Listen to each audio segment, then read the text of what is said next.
Muy buenos compañeros y profesores que nos observan. Mi nombre es Ana María Chacón Ramírez y junto con mi grupo conformado por Juan Fernando Herrera, Juan Camilo Monterrosa, Lizardo Anaya y Mariana Cuña, vamos a hablarles sobre la esquizofrenia. La esquizofrenia está entre el conjunto de los trastornos mentales más comunes, caracterizada por la percepción distorsionada de la realidad que tienen los pacientes. Esta, debemos recordar, no es sinónimo de doble personalidad, puesto que si bien es cierto que algunos pacientes esquizofrénicos experimentan voces en su cabeza y estas voces pueden presentarse como personalidades distintas, esto no quiere decir que el esquizofrénico vaya alterando entre una u otra personalidad. Asimismo, se debe mencionar que los esquizofrénicos tienen un cambio en la percepción de su realidad, lo que puede conllevar a trastornos neuropsicológicos más o menos complejos. Estas personas tienen dificultades para llevar actividades dirigidas de igual forma. En la Alemania nazi se asesinaron a cientos de esquizofrénicos al, al salir la noticia de que esta era una enfermedad congénita. La esquizofrenia paranoide es el tipo más común de esquizofrenia, caracterizada por alucinaciones visuales y auditivas, entre ellos el delirio de persecución. El paciente no presenta características anatómicas anormales y esta suele iniciar más o menos entre los 15 y los 30 años de edad. Estos pacientes tienden a ser bastante groseros y a enfadarse con facilidad, puesto que tienen una percepción distinta de la realidad, una percepción errónea de la realidad. Si ellos están al lado de un grupo de personas y este grupo de personas está conversando sobre algo, el esquizofrénico paranoide siente que están hablando sobre él. Si este mismo grupo de personas está riéndose sobre algo, siente que se están riendo de él también.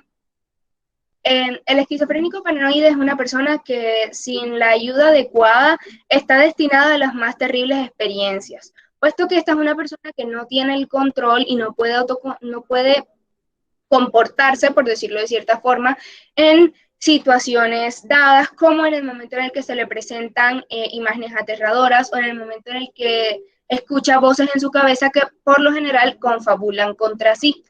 Estos pacientes no pueden preordenarse a experimentar un episodio psicótico derivado de su enfermedad con el fin de cometer un punible. Asimismo, no se le puede exigir o pedir a una persona esquizofrénica paranoide que se controle, puesto que esto está completamente fuera de su alcance. Siempre la ayuda debe venir del exterior, llámese cuerpo médico, familia, sociedad, legisladores, autoridades, que son las personas que deben hacerle de una u otra forma la vida más fácil a este enfermo. Ahora bien, en el artículo 32 del Código Penal colombiano se establecen 12 causales de ausencia de responsabilidad, entre las cuales no se encuentran los trastornos mentales. No obstante, en el artículo 33 del mismo Código Penal se establece la inimputabilidad. Se dice que es inimputable quien en el momento de ejecutar la conducta típica y antijurídica no tuviera la capacidad de comprender la ilicitud o de determinarse de acuerdo con esa comprensión por inmadurez psicológica, trastorno mental, diversidad sociocultural o estados similares. No será inimputable el agente que hubiere preordenado su trastorno mental, o sea, la persona que se lo hubiese causado a él mismo, ya sea mediante el consumo de alcohol o eh, sustancias alucinógenas. Como ya vimos, los esquizofrénicos no pueden controlarse y no pueden preordenar sus síntomas de un episodio psicótico para cometer un punible. Por lo tanto, son inimputables en nuestra legislación.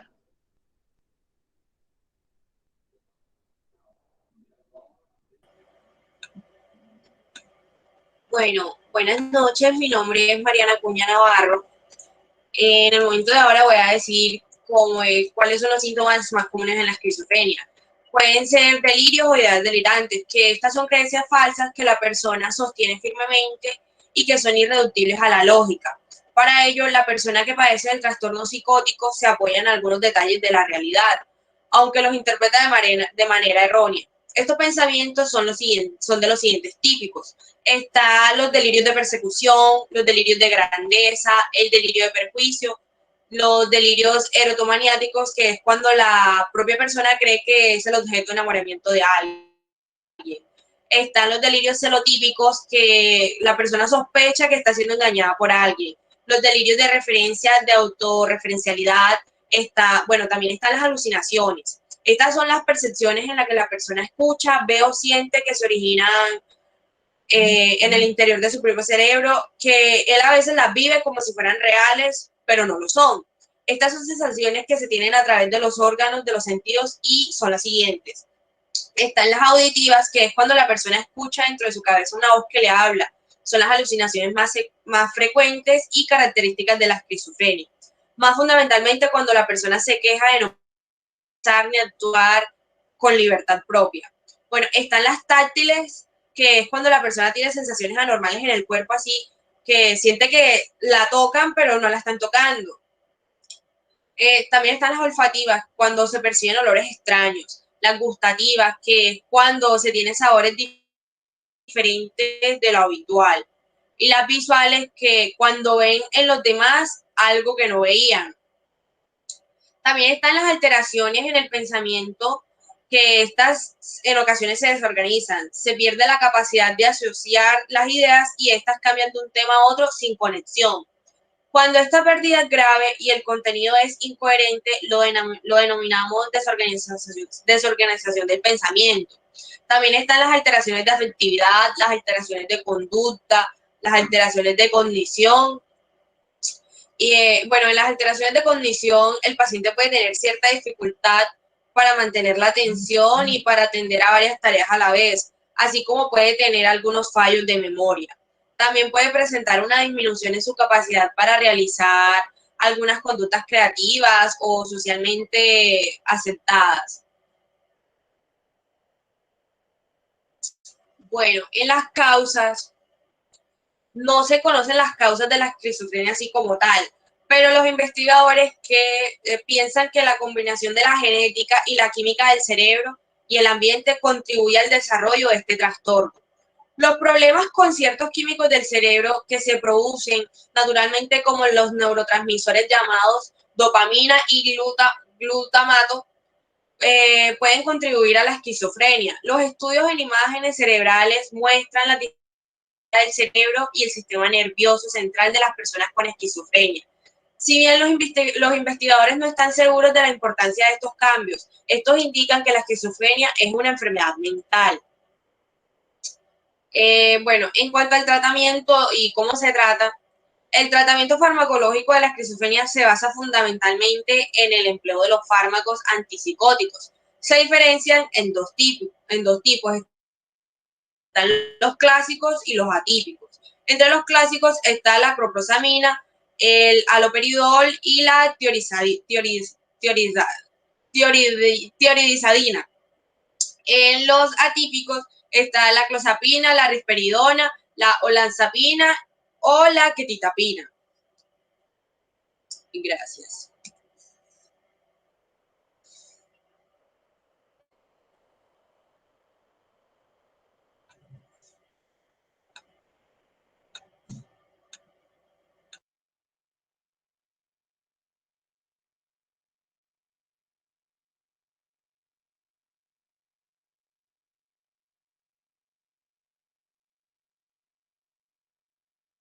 Buenas, buenas, mi nombre es Lizardo Manuel Anaya Hoyos.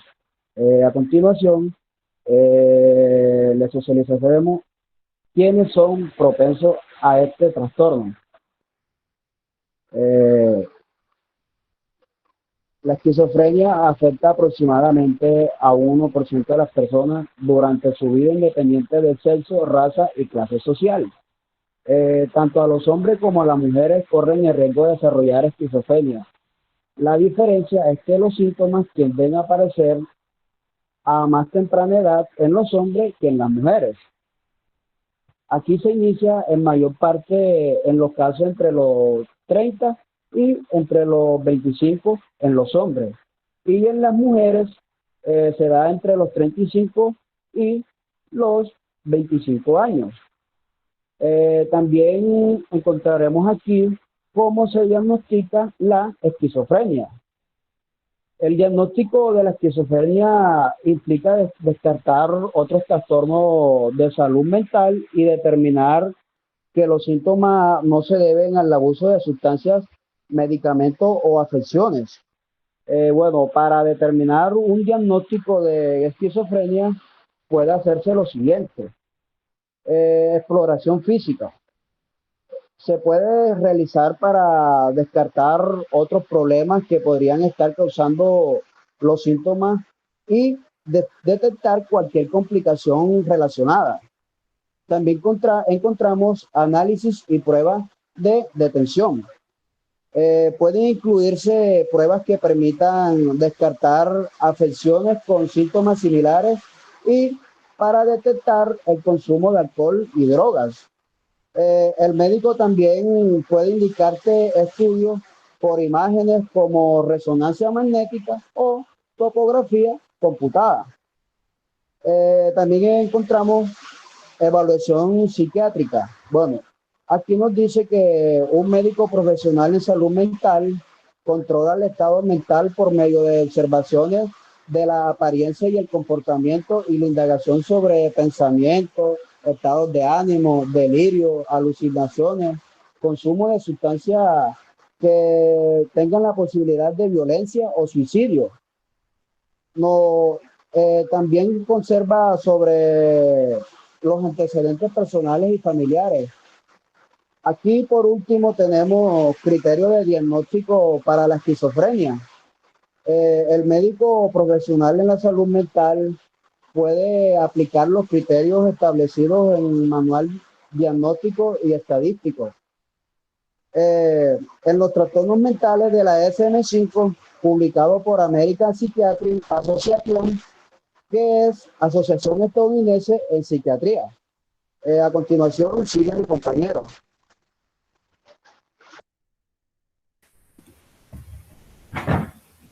Ok, mi nombre es Juan Fernando Herrera y pues les voy a presentar cuándo comienza la esquizofrenia. En los hombres, los síntomas de la esquizofrenia suelen comenzar entre a mediados y principios de los 20 años. En la mujer, los síntomas suelen comenzar a finales de los 20 años. Es poco común que a los niños se les diagnostique esquizofrenia y y aún más poco a los mayores de 45 años. Según la página Medicine Plus, la esquizofrenia se presenta por igual, hay una similitud entre hombres y mujeres. Generalmente comienza en la adolescencia o en los primeros años de la adultez, pero puede haber casos donde se presente más tarde en la vida.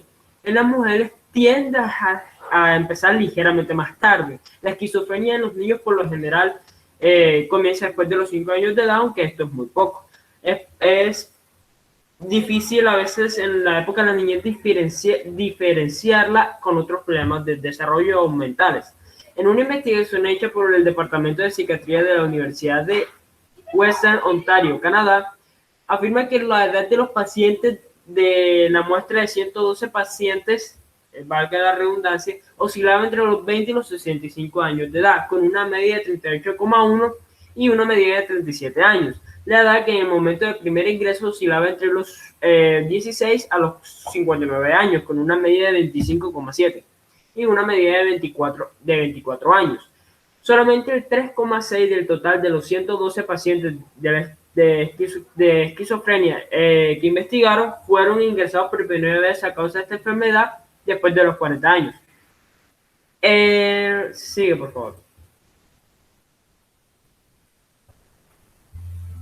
La esquizofrenia desorganizada o hebefrénica. Según psiquiatría.com, la esquizofrenia desorganizada es definida como la doble desorganización del lenguaje y del comportamiento. Los trastornos son más frecuentes en la afectividad. En palabras más simples, es aquel trastorno mental en el que el comportamiento del individuo sufre alteraciones espontáneas sin ningún motivo, propósito, agitación o desinhibición. La esquizofrenia desorganizada es común que se presenten delirios, alucinaciones y las respuestas emocionales suelen ser extrañas e inapropiadas para la situación. Asimismo, se observa una completa falta de emoción y de sentir el placer, al igual que la motivación. Bueno, a continuación, pues un caso que se dio nacional, se dio en el año 2012, el 15 de agosto de 2012, donde se dio a conocer un procedimiento del caso donde un hombre mató a su hija de 5 años con un destornillador. Bueno, la situación fue la siguiente: el hombre llevaba 20 años ya con unos antecedentes de esquizofrenia. Posterior, pues lo que pasó fue que ya llevaba unos años ya de su esposa, ex esposa, divorciada.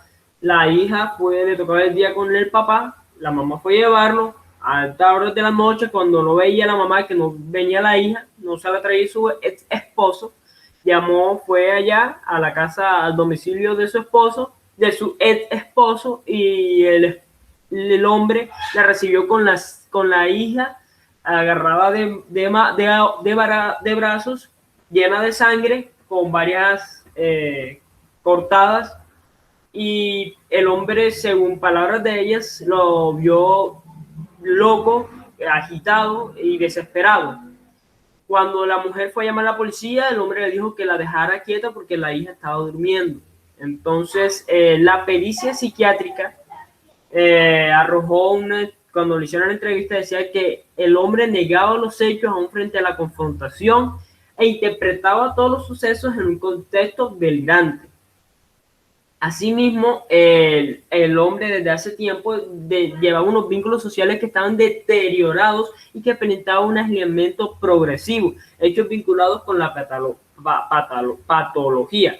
Asimismo, lo consideran como un padre alcohólico y maltratador.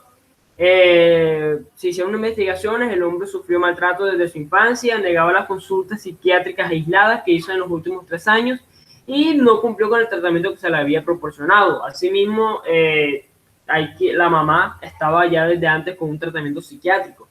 Se le consideró como un portador de una psicosis crónica con una esquizofrenia de tipo paranoide, y por ello no fue capaz de determinarse, por lo que fue considerado inimputable. El juez decretó que el procesamiento no dice el nombre, como autor penalmente inimputable de un delito de homicidio especialmente agravado, disponiéndose a su respecto medida curativa provisional de internación en sala de seguridad del Hospital Vilar deEbo. Ahí eso fue la primera resolución hecha por el juez penal de quinto turno, José María Gómez.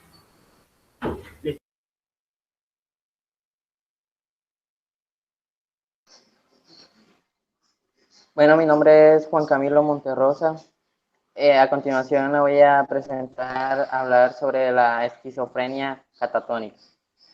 La característica principal de este tipo de esquizofrenia es una marcada alteración psicomotora que puede incluir inmovilidad, actividad motora excesiva, negativismo, extremo mutismo o peculiaridades de movimiento voluntario. Aparentemente la actividad motora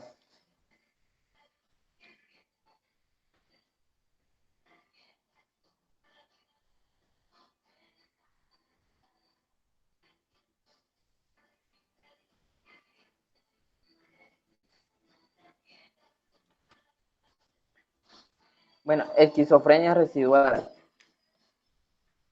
El tipo de esquizofrenia residual debe utilizarse cuando ha habido al menos un episodio de esquizofrenia, pero en el cuadro clínico actual no es acusada la existencia de estas ideas delirantes, alucinaciones, comportamiento o un lenguaje desorganizado, sobresaliendo principalmente los síntomas negativos: aislamiento emocional, social, pobreza del lenguaje, falta de interés.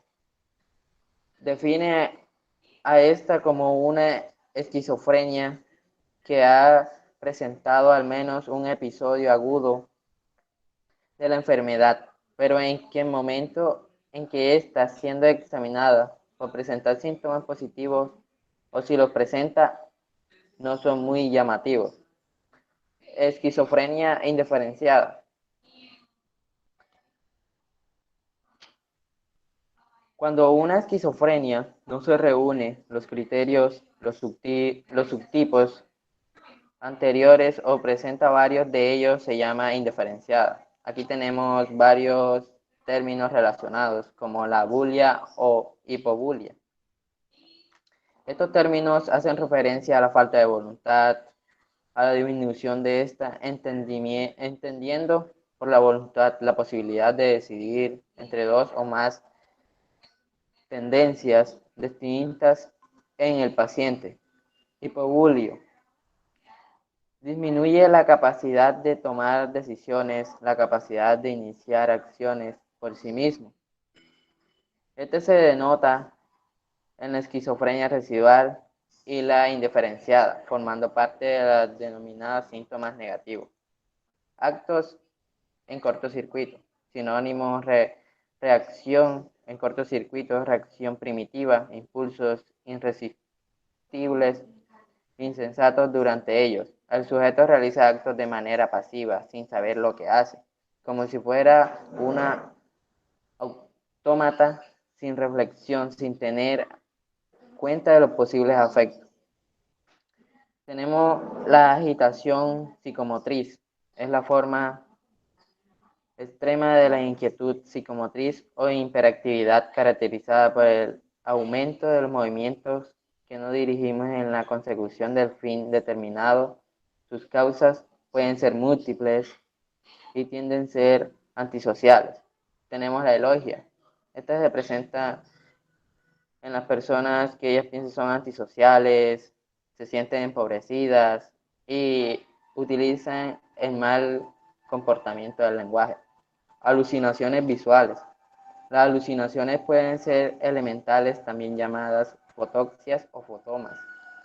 El paciente se ve entonces como luces, llamaradas, círculos, etc. La esquizofrenia simple. La esquizofrenia simple constituye uno de los subtipos de la esquizofrenia donde los síntomas positivos son como delirios y alucinaciones, son mínimos, destacando otras alteraciones, así como el resto de subtipos de esquizofrenia. Se caracteriza por un deterioro insidioso de las funciones mentales y el afecto emocional hacia las personas